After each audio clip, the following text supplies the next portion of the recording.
Bonjour, je suis Grégoire de Greg's Whisky Guide, Greg's Whisky Guide en anglais.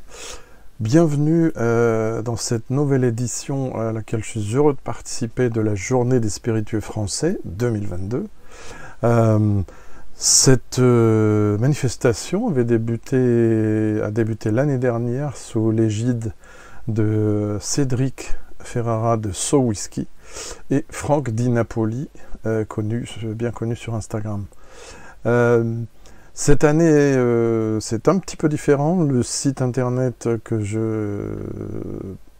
je suis l'auteur est un peu en souci technique, dirons-nous, donc il est un peu en sommeil.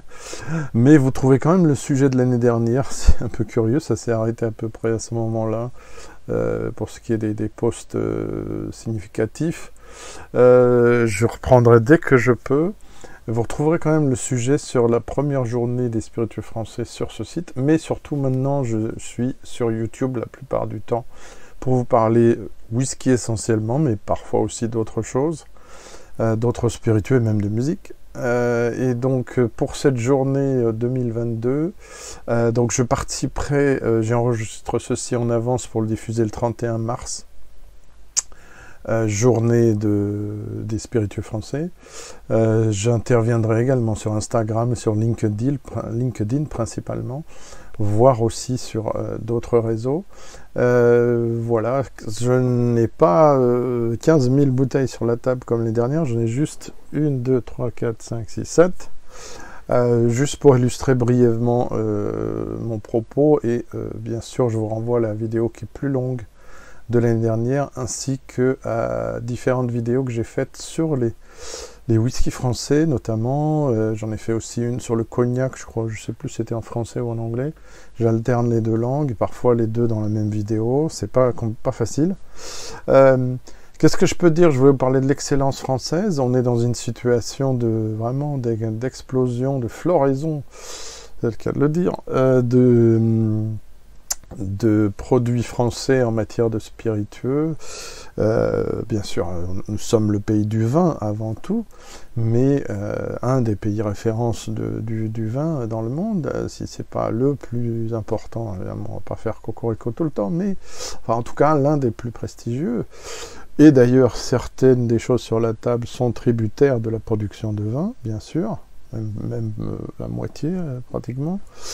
Mais il y a aussi bien sûr le grain, la céréale, les céréales en l'occurrence ici, les fruits directement, les céréales, les fermentations issues des fruits, et bien sûr la distillation qui est en jeu dans tout ce qu'il y a sur la table, puisqu'on parle de spiritueux, et donc là on est licence 3 et 4, grosso modo. Qu'est-ce que je voulais vous dire brièvement? Oui, je suis honoré de participer à cette initiative où entre 250 et 500 personnes, que ce soit des marques, des producteurs, des producteurs ou des embouteilleurs indépendants, des affineurs, des assembleurs, quoi encore, tous les métiers autour des spiritueux, parce qu'on a aussi des tonnelleries, on a aussi des céréaliers, on a beaucoup de métiers concernés, et bien sûr à la fin les étiquettes et les bouteilles. Il y a des gens derrière tout ça. Donc voilà, c'était un petit hommage un peu plus rapide que l'année dernière. Cette bouteille pour montrer l'excellence française, j'ai encore à explorer, je l'avoue, en matière de gin. L'offre française, il y a beaucoup de choses, et puis bon, je ne peux pas tout acheter non plus, c'est pas l'objet de ma chaîne et c'est pas ma passion principale. Ceci dit, je suis fan de gin, je sais plus combien j'en ai maintenant, mais j'en ai 10 ou 12 ou 14, je sais plus, et par exemple j'ai 2 citadelles, dont celui-ci que je ne vous ai pas encore montré, Jardin d'été. Très jolie étiquette et bouteille, donc fait par la maison Ferrand, qui fait également du cognac, donc ça me permet de faire un peu une passerelle. Infusion de 22 fruits et aromates, voilà, donc c'est Alexandre Gabriel qui crée ça, de la maison Ferrand. Voilà, donc là on est sur un titrage de 41,5% d'alcool par volume. Ensuite, j'aurais voulu... alors là c'est difficile parce que j'en ai pas mal et il y en a aussi qui sont de moins en moins produites. Alors je n'ai pas les plus rares parce que je n'en ai plus, il va falloir que je m'y attelle. Par exemple, j'adore le marc de sureau et le marc de sureau noir, et ce sont des choses qui sont de moins en moins produites. Là, on est en Alsace, hein, notamment. Ce sont des choses qui sont de moins en moins produites parce qu'il y a aussi de moins en moins de demandes de la part du public. C'est ce que me disent les producteurs, et je le regrette, parce qu'on a des choses extraordinaires dans les eaux de vie de fruits ou de plantes plus ou moins rares. On a le sureau, on a bien sûr tout le monde connaît la poire, ou le kirsch, ou en eau de vie de fruits comme ça de mémoire, la framboise, mais on connaît moins le sureau noir, l'alisier, la prunelle des bois, qu'est-ce qu'il y a d'autre encore comme ça de mémoire, c'est pas facile, l'arbousier, je suis pas sûr. Et voilà, et trop de mémoire. Beaucoup de soucis de mémoire chez moi, je m'en excuse. Donc voilà, ça me reviendra peut-être. Et en tout cas, dans les mares, il y a des choses qui sont magnifiques. J'ai un marc là, c'est difficile à sortir parce que je suis dans des conditions particulières en ce moment. Ce qui fait que je peux pas tourner autant que je voudrais, ni vous montrer toutes les bouteilles que je voudrais. Pour le whisky d'ailleurs aussi. Mais il y a du marc de Klevner par exemple qui est proche du Gewürztraminer. Le marc de Gewürztraminer, là ici c'est un marc de Muscat que je vous présente de la maison André Schneider et Fils à 45% sur Egisheim.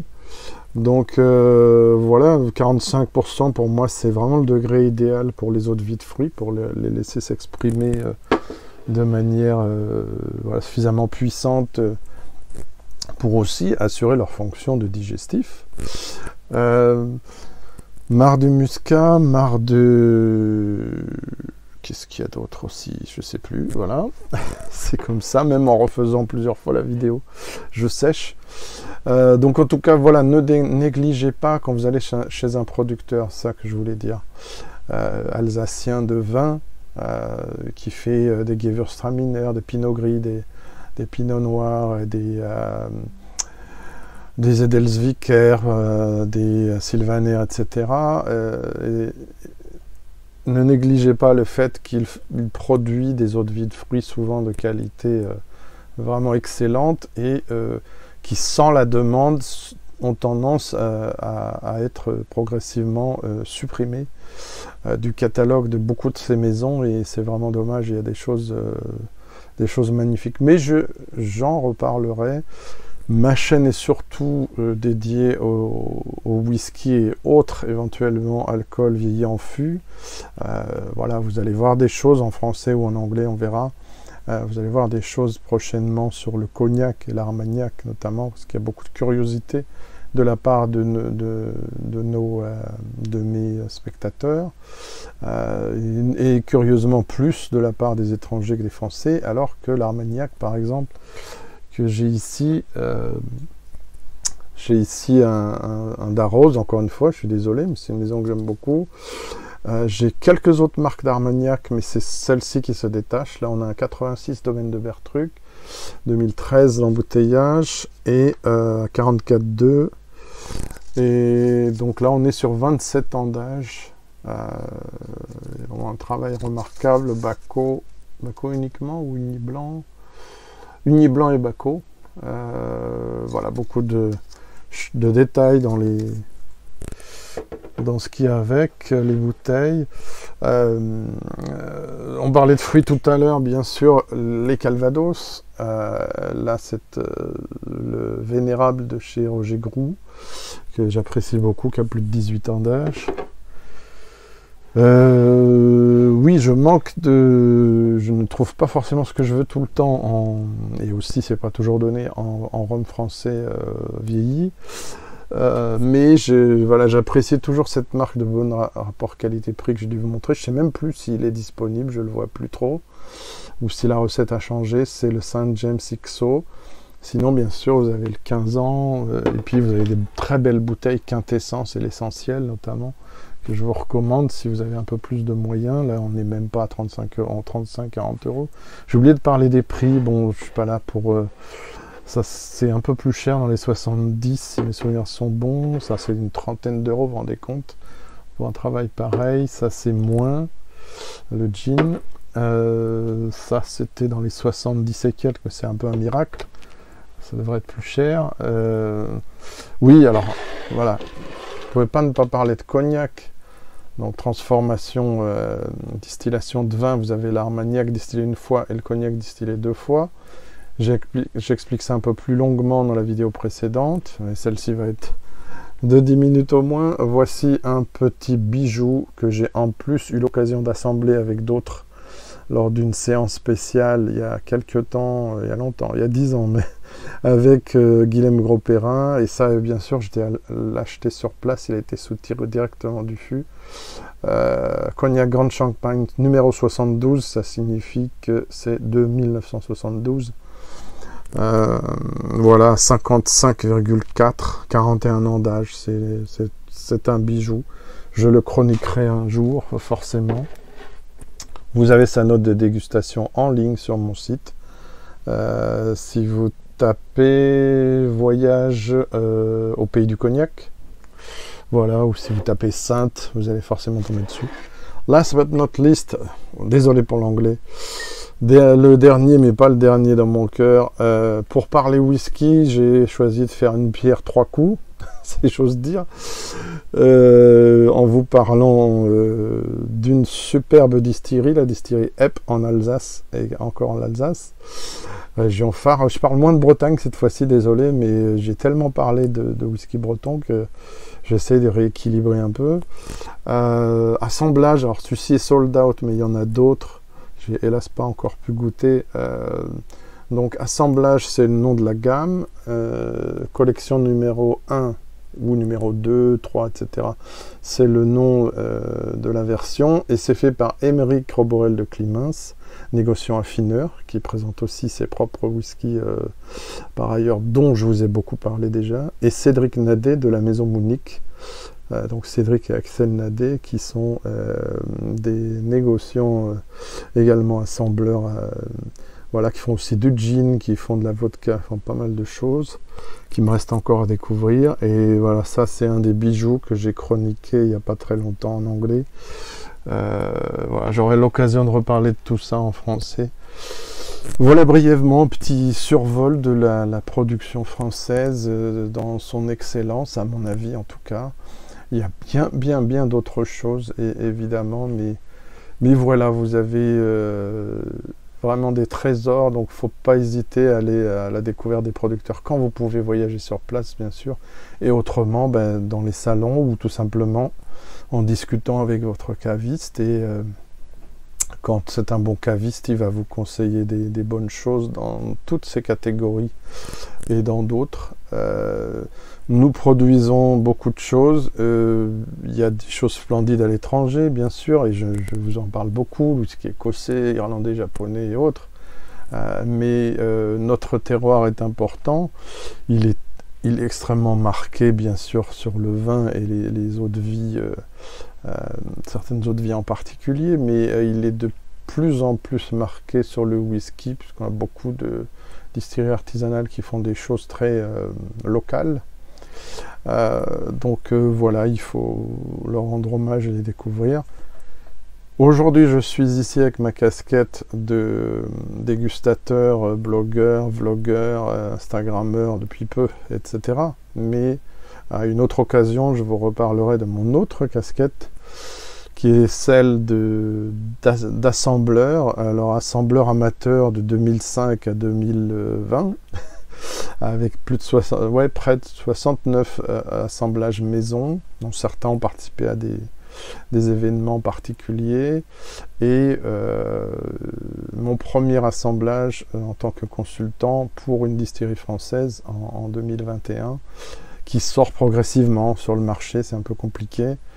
Mais voilà, j'ai fait une vidéo en anglais là-dessus, sur le Northman QV 1110. J'en referai une en français dès que possible, et j'espère dès qu'il sera un peu mieux diffusé.